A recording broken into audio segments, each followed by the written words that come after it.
सवाल करने वाला था कि आप शुरुआत से देख लीजिए 47, 48, 65, 71, 99 हर बारी पाकिस्तान को मात मिली है। हर बारी स्ट्रेटेजिक थिंकिंग गलत हुई है। 65 में सोचा था कि पूरे फ्रंट पे वॉर नहीं करेगा इंडिया। 71 में सोचा था कि वेस्ट में वॉर नहीं करेगा इंडिया। हर बारी गलत निकले थे, हर बारी हारे थे, लेकिन फिर भी नेचर ऑफ द वॉर बदल गया है। लेकिन अभी भी जंग जारी है। जनरल पन्नू 50 साल बीत गए हैं, नेचर ऑफ वॉरफेयर अब बदल गया है। बांग्लादेश में अंदरूनी अभी भी चर्चा और झगड़े चल रहे हैं। इसमें अब 50 साल बाद जब नई पीढ़ियां आ गई हैं, आपके हिसाब से अब क्या चुनौतियां हैं बांग्लादेश के अंदर और हमारे और बांग्लादेश के लिए? Thank you Rishabh. हमें आपने इस मंच पे आज 16 दिसंबर को इस चर्चे पे बुलाया।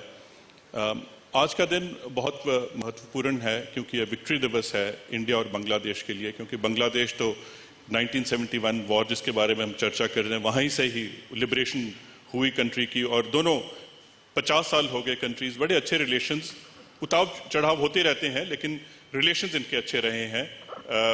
लेकिन पाकिस्तान बीच में कुछ इंटरफेरेंस ज़रूर करता है और उनके अंदरूनी हालात जो बांग्लादेश के हैं उस हिसाब से बदली होते रहते हैं। But that is such is the nature of diplomacy and geopolitics of this region. In fact अगर आप देखें तो इंडिया एज अ सब कॉन्टिनेंट, जहां बांग्लादेश, चाइना, पाकिस्तान को अगर आप देखें और उसके साथ ही अफगानिस्तान जुड़ जाता है, यहाँ पे 3 न्यूक्लियर पावर देश हैं और यहाँ की सरहद डिस्प्यूटेड है। बांग्लादेश के साथ भी कुछ प्रॉब्लम्स रही हैं, but not from the military point of view, but as far as India and China is concern, India Bangladesh is concern, and Afghanistan of course we know the AFPAC is always known as the most disturbed area in the world. At least 14% of the armed forces of the entire world are actually actively employed on these borders. 3 nuclear power nation, always at the, you can say, a brink of having a war. तो अगर आप देखो कि 50 साल में क्या हुआ है, 50 साल में जब हमारे को इंडिपेंडेंस मिली, 75 साल होने वाले हैं, इंडिया सिर्फ 24 साल एक बड़ा यंग नेशन था और 24 साल था कि 5वीं लड़ाई लड़ रहा था। वो एक 24 साल का देश 5वीं लड़ाई लड़ रहा है। पैदा होते ही 47-48 में एक लड़ाई हुई, उसके बाद में 61 लिबरेशन ऑफ गोवा हुई, 62 Indo China conflict, 65 Indo Pakistan conflict और 5वां वॉरफेयर था। और जितनी भी इंडियन आर्मी थी, लार्जली ब्रिटिश इंडियन आर्मी जो सेकेंड वर्ल्ड वॉर लड़के वापस आई थी तो हमें देश आजाद हो गया, तो 2.1 बिलियन तो हमारी फौज उस टाइम पे लगी हुई थी। तो पहले 24 साल में जितने भी सैनिक थे वो इतने ज्यादा एक्सपीरियंस थे और उनकी नेचर ऑफ वॉरफेयर ही 24 साल में बदली होते होते हमने शिकस्त भी खाई 62 में, 65 में बड़ा अच्छा इंडियन आर्मी ने प्रदर्शन दिया, लेकिन 71 was a decisive victory, unparalleled in the world. I think nowhere any country has fought this kind of a war when 93,000 prisoners have been taken.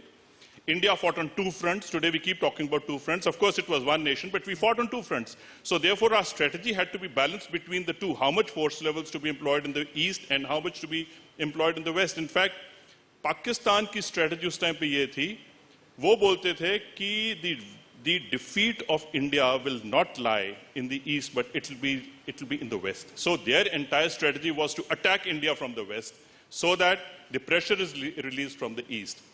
But पिछले 50 साल में हमने एक कारगिल कॉन्फ्लिक्ट लड़ा, लेकिन आपको मैं बताऊं, आप थोड़े कुछ फिगर्स दे रहे थे, हमारी कन्वेंशनल वॉर्स में तकरीबन 10 से 11 हज़ार की कैजुअल्टी मानी जाती है। और आज जहां प्राइम मिनिस्टर और डिफेंस मिनिस्टर रीप्ले कर रहे हैं नेशनल वॉर मेमोरियल में, total casualty of the Indian army post independence has been approximately 27,000 troops.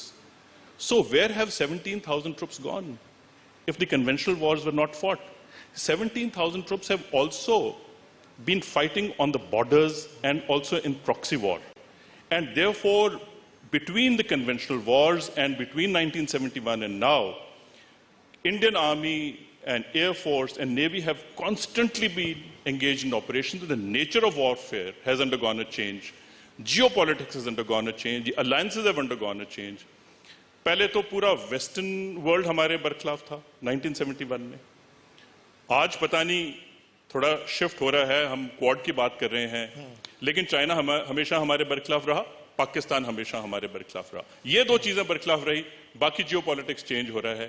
तो नेचर ऑफ वॉरफेयर, टेरेन वही है, लेकिन तरीके बदली हो रहे हैं, टेक्नोलॉजी आ रही है. Okay. So that is the future. Let's examine